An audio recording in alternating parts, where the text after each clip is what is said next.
27 जून 2024 दोपहर लगभग 2 बजे काजल नाम की एक लड़की अपने घर से मार्केट के लिए निकली। तभी अचानक उसकी मां ने उसे मैसेज किया कि वह अपने भाई और उनके लिए 2 पैकेट जूस लेकर आए। जब काजल मार्केट से जूस लेकर घर लौटी तो उसने देखा कि उसकी मां और भाई इस दुनिया को हमेशा के लिए छोड़ चुके थे। यह दृश्य देखकर ऐसा लगा कि पहले किसी ने उन पर रॉड से वार किया और फिर चार्जिंग केबल की मदद से उनकी सांसें हमेशा के लिए रोक दी गईं। पूरे घर में उथल पुथल मची हुई थी और घर की तिजोरी तोड़कर उसे लूट लिया गया था।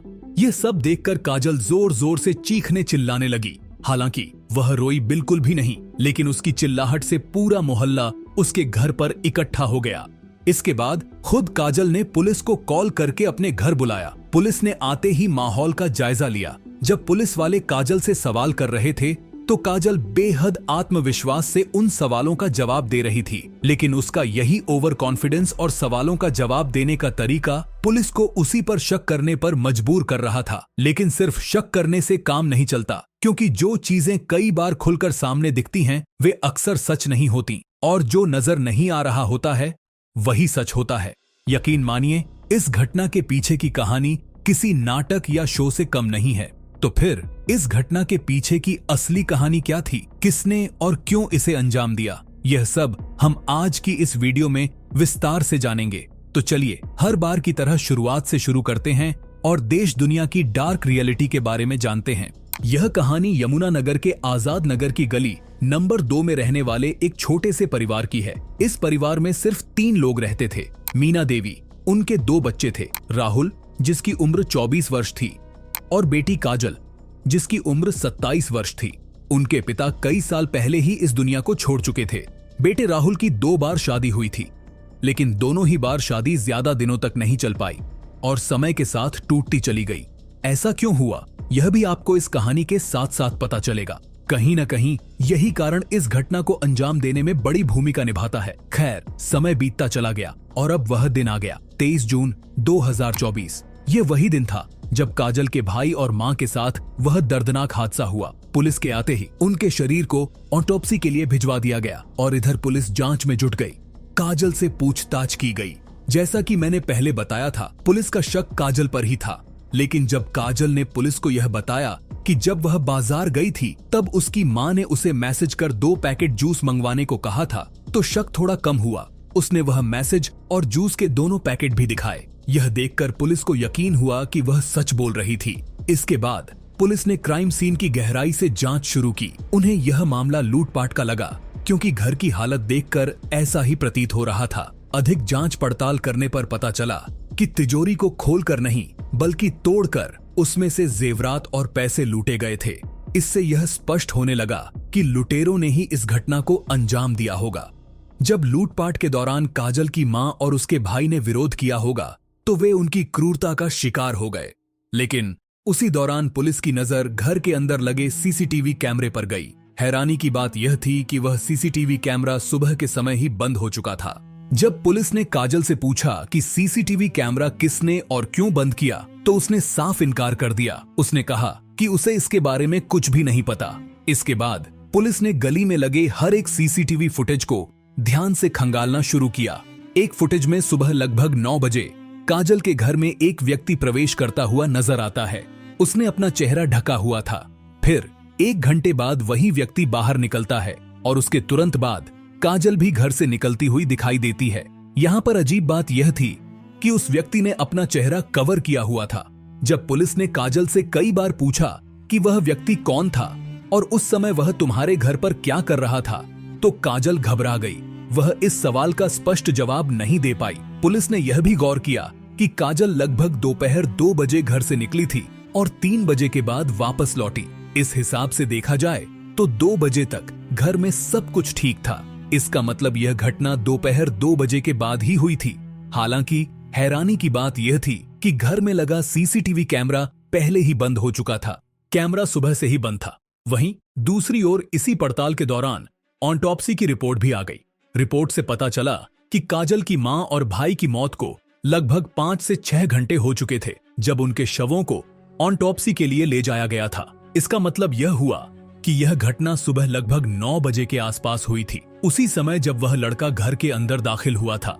यहीं पर काजल की कहानी फंस गई। काजल के अनुसार दोपहर 2 बजे तक सब कुछ ठीक था, लेकिन रिपोर्ट कुछ और ही कहानी बयान कर रही थी। इसके साथ ही जब काजल और उसकी मां के मोबाइल की लोकेशन ट्रेस की गई तो पता चला कि दोनों की लोकेशन बिल्कुल एक ही जगह पर थी। यानी जब काजल मार्केट गई थी तो उसकी मां का मोबाइल भी काजल के पास ही था। इससे यह साफ हो गया कि काजल ने खुद अपनी मां के मोबाइल से अपने मोबाइल पर जूस मंगवाने का झूठा मैसेज किया था। जब इन सभी कड़ियों को जोड़कर काजल से सवाल पूछे गए तो वह किसी भी सवाल का सही जवाब नहीं दे पाई। यहीं से पुलिस को यकीन हो गया कि इस घटना को अंजाम काजल ने ही दिया है।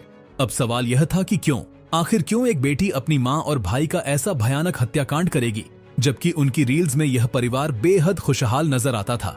एक दोस्त मेरा है, मुझको क्या दुनिया से लेना। खैर, जब पकड़े जाने के बाद उसने जो कहानी सुनाई वह एकदम फिल्मी थी। इसके पीछे 2 कारण थे। काजल एक ऐसी लड़की थी जिसे बचपन से बहुत ही लाड प्यार से पाला गया था, पर समस्या यह थी कि काजल लड़की होते हुए भी लड़कों जैसी बोलचाल, रहन सहन और कपड़े पहनने की शौकीन थी। वह उसी तरीके से पलती बढ़ती रही। अगर आप उसके सोशल मीडिया को देखेंगे तो आपको एक भी ऐसी फोटो नहीं मिलेगी जिसमें काजल ने गर्ल्स ड्रेस पहनकर फोटो क्लिक की हो या कोई रील बनाई हो। शायद घर वालों को इसके पीछे की वजह काजल के बड़े होने तक भी समझ में नहीं आई। काजल की मौसी किरण ने यह बात बताई कि काजल एक समलैंगिक है, यानी उसे लड़के नहीं बल्कि लड़कियां पसंद हैं। इसका खुलासा तब हुआ जब काजल ने अपनी मां से कहा कि उसकी एक सहेली है और वह चाहती है कि उसकी शादी उसके भाई राहुल से करवा दी जाए। इस पर उसकी मां को कोई ऐतराज नहीं था।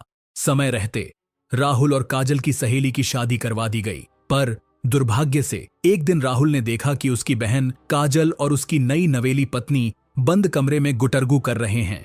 यह देखकर राहुल को बहुत बड़ा झटका लगा। इसके बाद उसने यह बात अपनी मां को बताई। इसके चलते काजल, उसकी मां और भाई के बीच आपसी रिश्ते खराब होने लगे। इसी वजह से राहुल की पहली शादी टूट गई। आगे चलकर उसकी दूसरी शादी करवाई गई, लेकिन दूसरी शादी के बाद भी काजल अपनी हरकतों से बाज नहीं आई। राहुल की दूसरी पत्नी भी इन सब परेशानियों से तंग आकर हमेशा के लिए अपने मायके चली गई। इससे काजल के अपनी मां और भाई से रिश्ते और ज्यादा खराब होने लगे। हालात बिगड़ते चले गए और काजल को लगने लगा कि उसकी मां और भाई उसके रास्ते में सबसे बड़े रोड़े हैं। इसके पीछे एक और वजह थी। काजल ने ठान लिया था कि वह अपनी मां और भाई के चैप्टर को हमेशा के लिए बंद कर देगी, लेकिन यह काम इतना आसान नहीं था और वह इसे अकेले नहीं कर सकती थी। इसी दौरान चोर चोर मौसेरे भाई वाली कहावत सच साबित हुई। काजल ने अपने प्लान में कृष और ईशांत को शामिल किया। ये दोनों लड़के काजल के रिश्तेदार ही थे। काजल की मां कृष और ईशांत की सगी बुआ थीं। एक दिन काजल ने ईशांत के साथ पास के ही एक ढाबे में बैठकर बातचीत की। उसने कहा, तुम्हारा दुश्मन अब मेरा भी दुश्मन बन चुका है, इसलिए बेहतर होगा कि हम दोनों मिलकर अपने दुश्मन को रास्ते से हटा दें। इस पर ईशांत ने जवाब दिया, यह काम मैं नहीं कर सकता, लेकिन मेरा छोटा भाई यानी कृष जरूर करेगा।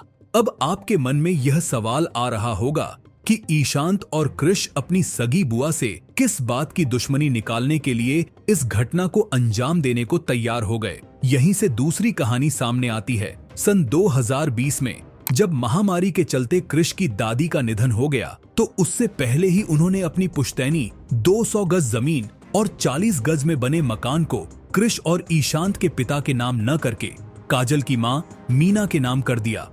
अब मीना यानी काजल की मां उन सभी संपत्तियों की इकलौती मालकिन बन चुकी थीं। कृष की दादी ने ऐसा करने के पीछे बड़ी वजह यह बताई कि वह अपने बेटे का घमंड तोड़ना चाहती थीं। इस फैसले के चलते कृष और ईशांत के पिता अत्यधिक नशा करने लगे और अंततः नशे की वजह से उनकी मृत्यु हो गई।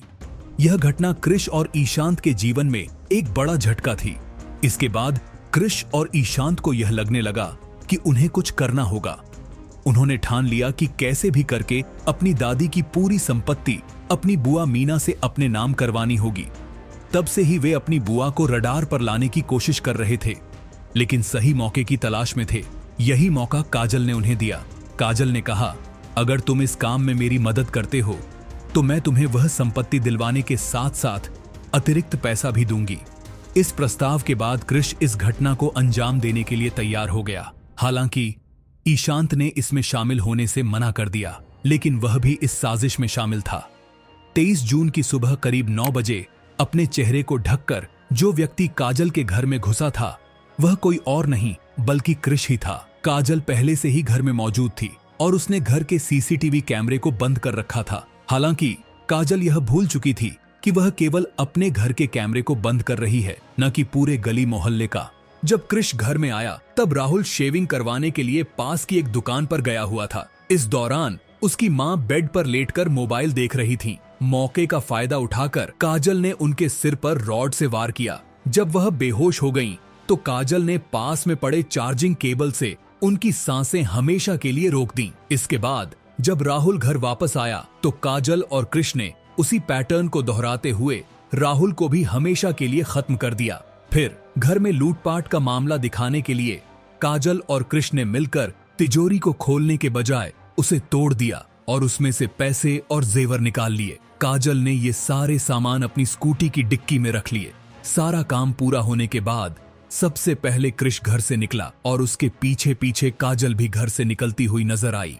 सीसीटीवी फुटेज में जो देखा गया, उसी समय काजल अपनी मां का फोन लेकर मार्केट गई थी। वह सुबह लगभग 10 बजे से लेकर दोपहर 3 बजे तक मार्केट में घूमती रही। इस दौरान वह एक पार्लर में भी गई। घर लौटते समय उसने जूस वाली कहानी रचते हुए एक मैसेज ड्रॉप किया। हरियाणा पुलिस ने समय रहते पूरी मेहनत करके चंद दिनों में इस गुत्थी को सुलझा लिया। काजल को कृष और ईशांत के साथ जेल भेज दिया गया। हालांकि ईशांत इस घटनाक्रम में सीधे शामिल नहीं था, लेकिन उसे पूरी वारदात की जानकारी थी और उसने इसे बढ़ावा दिया था। लेकिन रुको, शायद आप में से कुछ लोगों को यह नहीं पता होगा कि रोहतक में कई साल पहले बिल्कुल ऐसी ही घटना हुई थी। फर्क बस इतना था कि उस मामले में मुख्य आरोपी लड़का था और यहाँ यह लड़की है। अगर आप इस घटना से संबंधित वीडियो देखना चाहते हैं तो इस वीडियो पर क्लिक करें। बाकी वीडियो देखने के लिए आप सभी का दिल से धन्यवाद। अगर आप चैनल पर नए हैं तो कृपया चैनल को सब्सक्राइब कर लें।